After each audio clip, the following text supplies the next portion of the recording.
But where does this energy come from then? The most of the energy, which is invisible, intangible, non-sensorial energy, comes from the space. And this essential energy feeds me. Not only feeds my body, but feeds my soul, my being, my brain, my feelings, my affection, my passions, my enthusiasm, gives me energy to do things, gives me inspiration, ideals. Creativity. So this inspiration that comes from the universal life, which are the universals, they come from space. We could say already that these universals and this energy come from God. It's his emanation. This energy emanates from God.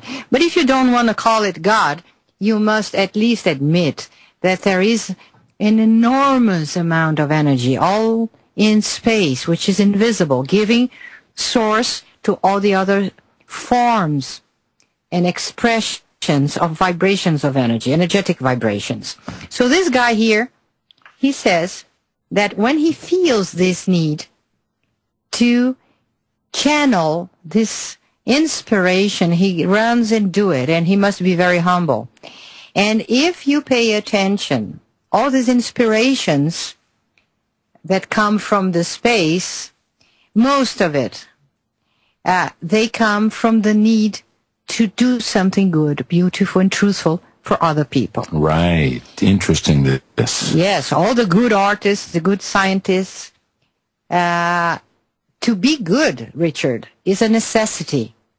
To be beautiful and to live in beauty is an absolutely essential element to have a healthy life. Health and beauty and aesthetics are totally connected, correlated, as well as the truth.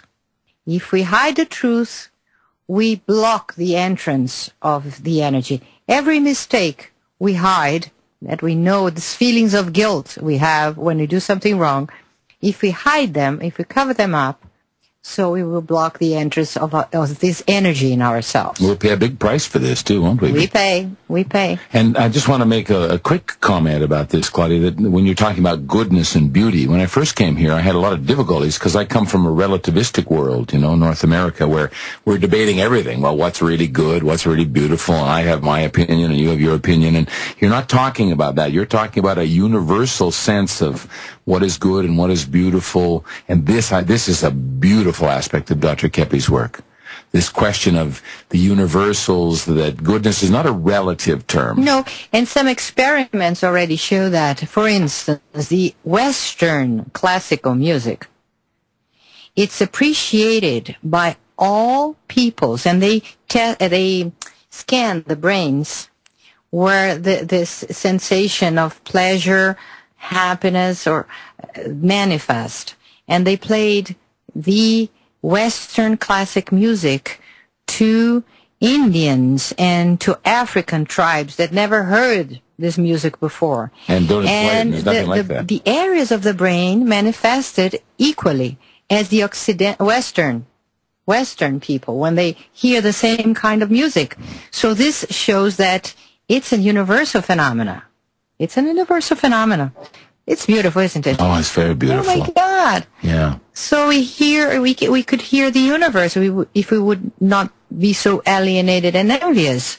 If we would have been tuned and appreciated, contemplating the beauty and the wonders of the universe, we would be able to hear and to see things that now we don't even pay attention and are in front of our noses. I think this is so beautiful what you're talking about now. I remember listening to, watching a movie about Beethoven. Mozart was very similar too. And they talked directly about hearing the voice of God. They're hearing this inspiration. They didn't pull any punches about that. They weren't beating around the bush, sort of saying, well, we sort of feel. And they would say directly, I hear God shouting in my head, Beethoven used to say. He was deaf, but he heard him. Mozart took everything also from there. Yeah, it's incredible. All them.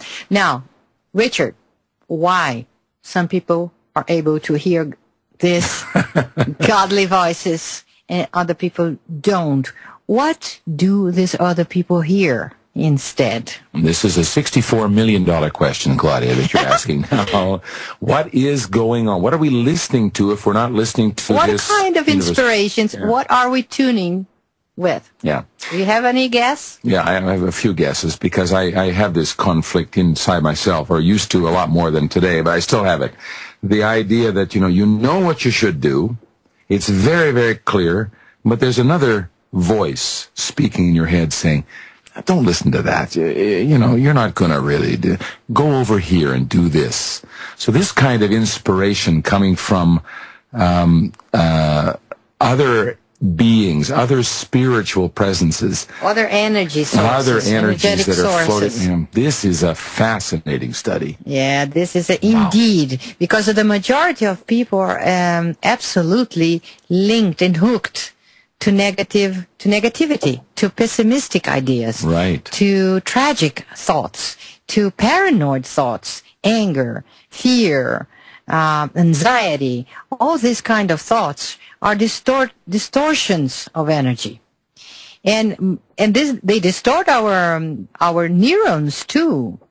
So if we have psychoneuroimmunological symptoms. Good, yeah, perfect translation. Most of them they come from this energetic wrong thoughts or feelings or sources. Are you saying that negativity kind of floats around and waits for us to pick up on it? Yes. Ooh, that's... Yes. And it's much easier to get them. You open the TV, you turn on the TV, you turn on the radio, you read a newspaper, you talk to a friend. Tons of negativity and fear come from their comments or from around us. So negativity and fear is much more fed by people than the realistic optimism. I'm not saying about any alienated fantasies. Yeah, I'm pie in the sky fantasy. Yeah. I'm speaking about realistic optimism. So I'm giving you a practical example. Good. Jealous people. They do a lot of delirious thoughts, and they are very much linked to this evil energetic sources. They can have abundant kind of ideas that make them suffer and create a big trouble with his or her spouse or friend or lover or whatever.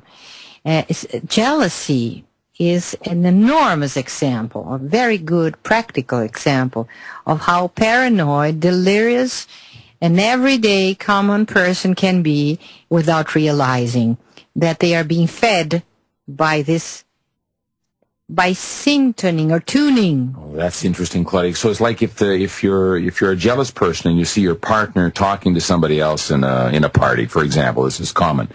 Then the first thought you have if you're a jealous person is, oh my God, that woman wants something with my husband, or that that guy wants something with my wife. And then the process starts of all the paranoia. And go on and on and on and on. Goes and you're on saying and this on. is a resonance in the universe with other types of thoughts like this, not just coming from... In the same frequency. Wow. In the same frequency. It can start in my own jealousy or envy, but it immediately tunes with all the same frequency. Yeah. The thoughts that are in the same frequency. Right. And that's probably why people end up sometimes by doing tragic, extreme attitudes against the beloved one. So like, and they destroy their lives. Yeah, totally. It's like a nuclear reaction. Starts as a small little thing, and pretty soon the graph is going off the graph. You know, it's like exponentially expanding from one little thing. You know. Yes.